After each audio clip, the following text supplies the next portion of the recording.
Atos, capítulo 6. Nesse meio tempo, enquanto o número de discípulos crescia bastante, surgiu certo ressentimento entre os crentes de fala grega, os helenistas, contra os crentes de fala hebraica, porque as viúvas gregas estavam sendo discriminadas na distribuição diária de comida. Os 12 convocaram uma reunião dos discípulos e disseram: Não é certo que abandonemos nossa responsabilidade na pregação e no ensino da palavra de Deus para administrar a assistência aos pobres. Por isso, amigos, escolham 7 homens dentre vocês, em quem todos confiem e que sejam cheios do Espírito Santo e de bom senso, e lhes designaremos essa tarefa. Assim, continuaremos com a tarefa de que fomos incumbidos: oração e anúncio da palavra de Deus. A comunidade concluiu que era uma grande ideia.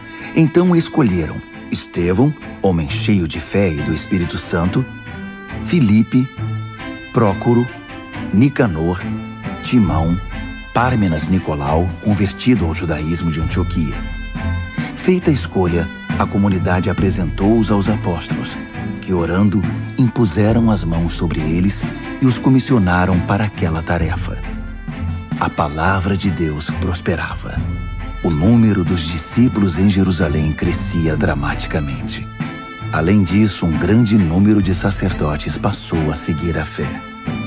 Estevão, cheio do poder e da graça de Deus, realizava obras maravilhosas entre o povo, sinais inconfundíveis de que Deus estava entre eles.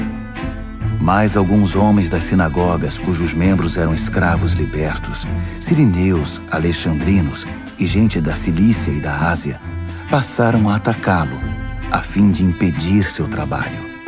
Entretanto, eles não eram páreo para a sabedoria e a força com que Estevão falava. Por isso subornaram homens para que dissessem a seguinte mentira: Nós o ouvimos amaldiçoar Moisés e Deus. A denúncia incitou os ânimos do povo, de seus líderes e dos mestres religiosos. Eles agarraram Estevão e o levaram perante o concílio. Apresentaram testemunhas subornadas que diziam: Este homem não para de falar contra o lugar santo e contra a lei de Deus. Até o ouvimos dizer que Jesus de Nazaré destruiria este lugar e que daria fim a todos os costumes instituídos por Moisés. Os membros do concílio olharam para Estevão e não conseguiram mais tirar os olhos dele, porque seu rosto parecia o rosto de um anjo.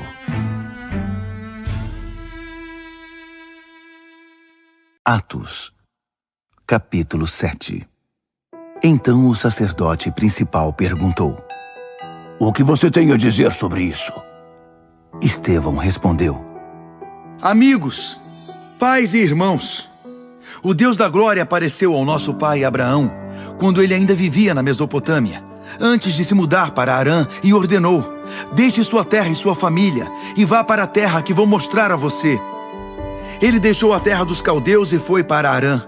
Depois da morte do seu pai, migrou para cá, onde vocês vivem agora. Mas Deus não lhe deu nada, nem um palmo sequer, prometendo que a terra seria dada ao seu filho, ainda que Abraão não tivesse filho na época.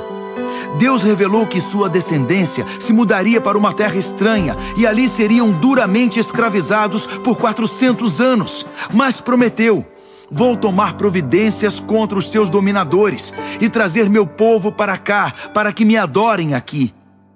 Deus firmou uma aliança com Abraão e assinou na carne do patriarca pela circuncisão. Abraão teve seu filho Isaque e 8 dias depois fez o sinal da circuncisão no menino também. Isaque tornou-se pai de Jacó, Jacó pai dos 12 pais, e cada um passou adiante o sinal da aliança. Certo dia, os pais, cheios de inveja, venderam José como escravo para o Egito. Mas Deus estava lá com ele e não só o livrou de todas as suas lutas, como o levou até a presença do faraó, rei do Egito, que ficou tão impressionado com José que o pôs como responsável de todo o Egito, até mesmo de seus assuntos pessoais. Mais tarde, uma fome atingiu a região, do Egito a Canaã, com terríveis consequências. Na fome, nossos pais procuraram comida em toda parte, mas a despensa continuava vazia. Jacó soube que havia comida no Egito e enviou nossos pais para investigar. Confirmada a notícia, eles voltaram ao Egito segunda vez para comprar comida. Nessa visita, José revelou sua identidade aos seus irmãos e apresentou a família de Jacó ao rei do Egito. Então José mandou buscar seu pai Jacó e os demais membros da família, 75 ao todo. Foi assim que a família de Jacó chegou ao Egito. Jacó morreu, e nossos pais depois dele.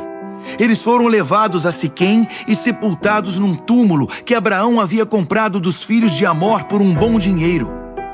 Quando os 400 anos estavam para se completar, o tempo em que Deus prometeu a Abraão libertar Israel, o nosso povo no Egito já era imenso e estava sob um rei do Egito que nunca tinha ouvido falar de José.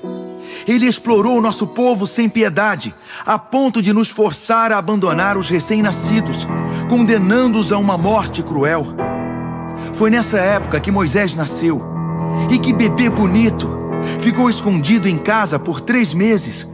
Quando não era mais possível escondê-lo, ele foi tirado de casa e imediatamente salvo pela filha de Faraó, que cuidou dele como se fosse um filho. Moisés recebeu a melhor educação do Egito e se destacou tanto acadêmica como fisicamente. Aos 40 anos, Moisés quis saber como era a vida de seus parentes hebreus e foi verificar a situação deles. Um dia viu um egípcio maltratando um deles e interferiu, e matou o egípcio para vingar o irmão humilhado. Imaginava que seus irmãos ficariam contentes ao saber que ele estava do lado deles e queriam vê-lo como instrumento de Deus para libertá-los. Mas eles não entenderam nada disso. No dia seguinte, 2 deles estavam brigando e Moisés tentou interferir, sugerindo que fizessem as pazes e se entendessem. Amigos, vocês são irmãos, por que estão brigando? O que havia começado a briga retrucou: quem deu a você autoridade sobre nós? Vai me matar como matou o egípcio ontem? Quando Moisés ouviu isso, percebeu que a notícia havia se espalhado e fugiu. Exilou-se em Midian e durante os anos do exílio teve 2 filhos. 40 anos depois, no deserto do Monte Sinai, um anjo lhe apareceu num arbusto em chamas. Maravilhado com aquilo, Moisés foi conferir de perto e ouviu a voz de Deus. Eu sou o Deus de seus pais, o Deus de Abraão, Isaque e Jacó. Morrendo de medo, Moisés fechou os olhos e virou o rosto. Deus lhe disse: ajoelhe-se e ore. Você está num lugar santo, em terra santa. Tenho visto a agonia do meu povo no Egito. Ouvi seus gemidos. Vim para ajudá-los. Prepare-se, eu mandarei você de volta ao Egito.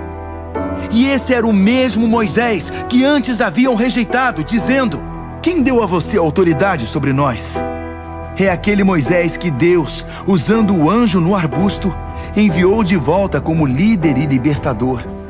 Ele os tirou da escravidão para a liberdade, realizando coisas maravilhosas, sinais da parte de Deus por todo o Egito, no Mar Vermelho e no deserto por 40 anos.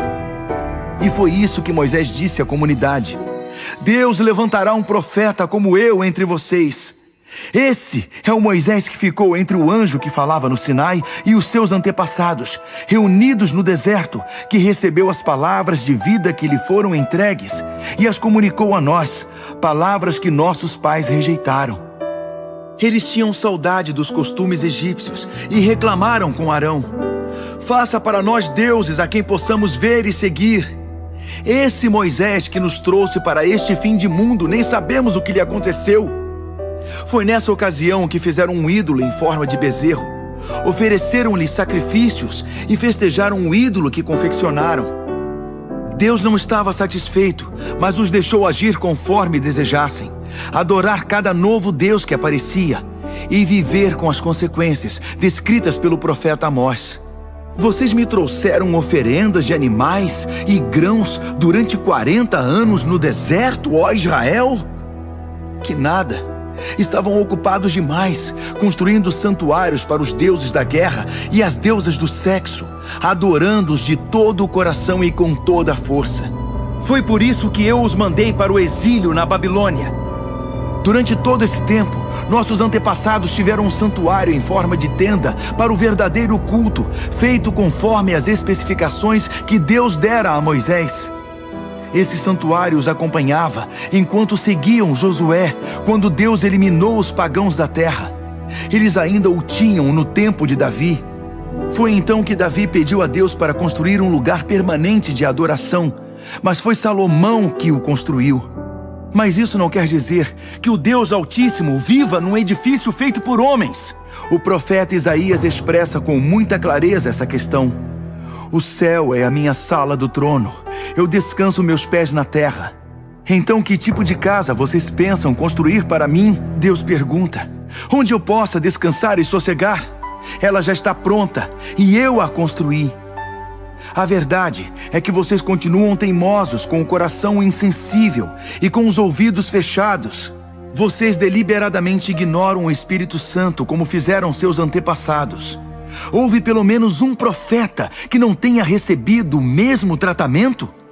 Seus antepassados mataram todos os que ousaram anunciar a vinda do justo.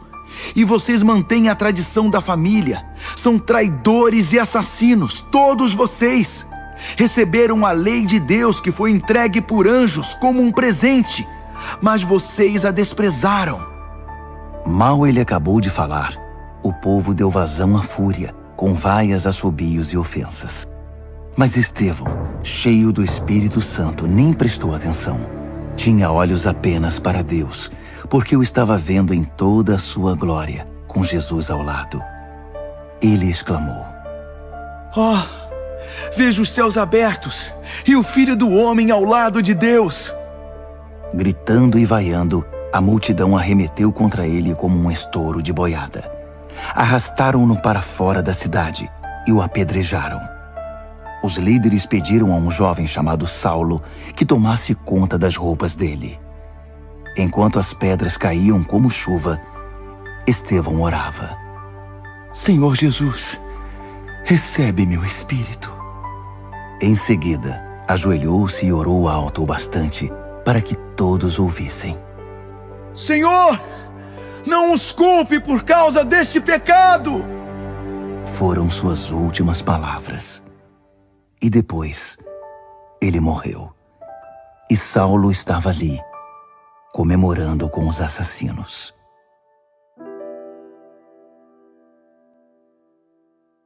Atos, capítulo 8. Esse fato desencadeou uma perseguição terrível contra a igreja em Jerusalém. Os cristãos, com exceção dos apóstolos, foram todos dispersos pela Judéia e por Samaria. Alguns homens bons e corajosos sepultaram Estevão, dando a ele um funeral digno. Quase todos choraram naquele dia. Saulo mostrou-se muito cruel, devastando a igreja, invadindo as casas, levando homens e mulheres para a cadeia. Forçados a deixar seus lares, os seguidores de Jesus se tornaram missionários. Onde quer que se refugiassem, começavam a pregar a mensagem. Descendo a uma cidade samaritana, Filipe proclamou a mensagem do Messias. Quando o povo ouviu sua pregação e viu os milagres, claros sinais da ação de Deus, eles se apegaram a cada palavra. Pessoas que não podiam ficar em pé nem andar foram curadas naquele dia. Os espíritos malignos protestavam e faziam estardalhaço, mas eram expulsos. Houve muita alegria naquela cidade. Antes da chegada de Filipe, um tal Simão costumava praticar magia na cidade, ganhando fama com isso e manipulando os samaritanos com sua feitiçaria. Todos comiam na mão dele, das criancinhas aos mais velhos. O povo acreditava que Simão tinha poderes sobrenaturais e os chamavam de grande mago. Ele morava ali havia algum tempo e todos o admiravam. Mas quando Filipe veio à cidade, anunciando as novas do reino de Deus e proclamando o nome de Jesus Cristo, eles se esqueceram de Simão e foram batizados, depois de se tornarem cristãos. O próprio Simão creu, foi batizado e a partir daí tornou-se a sombra de Filipe. Estava tão fascinado com os sinais e milagres de Deus que não saía de perto dele. Quando os apóstolos em Jerusalém tomaram conhecimento de que Samaria tinha aceitado a mensagem, enviaram Pedro e João para orar por eles, a fim de que recebessem o Espírito Santo. Até aquele momento, eles tinham sido batizados apenas no nome do Senhor Jesus. O Espírito Santo ainda não tinha vindo sobre eles. Então os apóstolos impuseram as mãos sobre eles e eles receberam o Espírito Santo. Quando Simão viu que os apóstolos concediam o Espírito com a simples imposição de mãos, ofereceu-lhes muito dinheiro entusiasmado. Vendam-me o segredo de vocês. Como conseguem fazer isso? Quanto querem? Façam um preço. Mas Pedro reagiu. Para o inferno você e seu dinheiro! Como ousa pensar que pode comprar o dom de Deus? Você nunca vai tomar parte da obra de Deus com suborno e barganha. Trate já de mudar de vida. Peça ao Senhor que o perdoe por querer usar Deus para ganhar dinheiro. Vejo que não deixou o velho hábito.